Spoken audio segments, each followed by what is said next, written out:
What's going on? It's your boy CJ Goodfellow. We back with the Boxing Clinic with an interesting, rumor going around right here. Also, don't forget we got the links in the description to donate to the page. We got a lot of big things coming up as far as giving away some shirts, some radio show, live show first, then going to some fights. You can raffle off some memorabilia, get some interviews as well. Also, a new tech channel we got going on. Jailbreaking stuff. So all those links in the description. But sounds like they're having some talk about Kubrat Pulev, who I call him Brassware Pulev, taking on Jarrell Big Baby Miller for IBF Eliminator.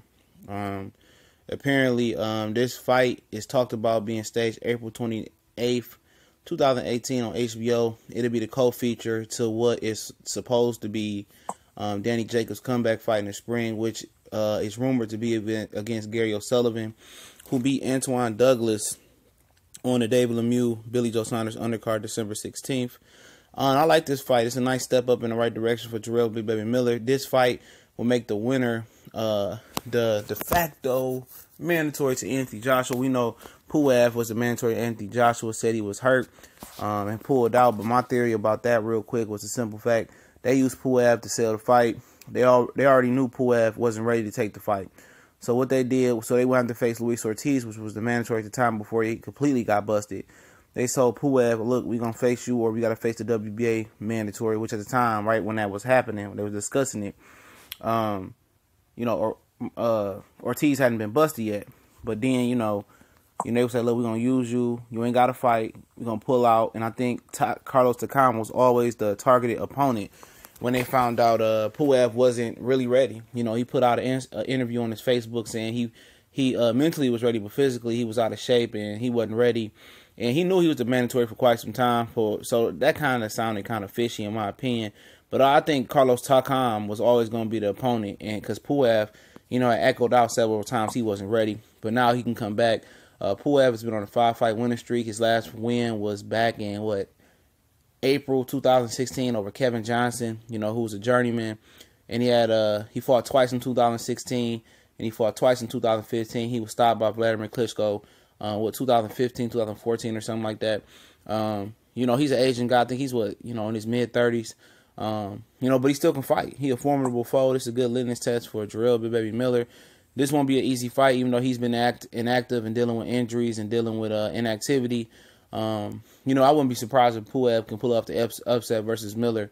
But coming to the United States for Pulev is a huge opportunity. I'm not sure if he's fought over here yet. But, especially if he really wants the Anthony Joshua fight and he wants to be put on that pedestal for the American fans to really tune in for Anthony Joshua and look good versus Miller and transition into a Joshua fight, perhaps, then this is the fight to look good against because for him, for them, this could be introduction to Anthony Joshua, because Povetkin is the WBO and the WBA mandatory, which is held by Joseph Parker and Anthony Joshua, which is, they set to get it on. So, and then there'll be the IBF mandatory. So Joshua will have his pick on which belt that he needs, which mandatory he needs to defend, and then go about them. But it'll be smart, if Miller is able to get an exciting win over Pulev in this IBF Eliminator. It'll be very smart for Joshua to come over and fight him in the United States. We just dropped a video about why it's important for Joshua to fight in the U.S. Capitalize and be ready to, publicize itself to the American public. But this fight is a great co-feature, to Danny Jacobs. If it's Gary O'Sullivan, we know it won't be versus Charlo, anybody too dangerous because they setting up Jacobs for a Triple G or a Canelo matchup. And but this sounds like it could steal the show. It's definitely a fight that I'm interested in. Another good fight in 2018. It'll be back at the Brooklyn Barclays Center, I believe it would. And Miller, he ain't gonna want to lose at home. Former kickboxer, very tough opponent. Let's see if he can slim down some more. I think last time he got down to 285, 275. Let's see if he can get up under that weight and see if Pulev got left. Let me know what y'all think about this Eliminator. We gone.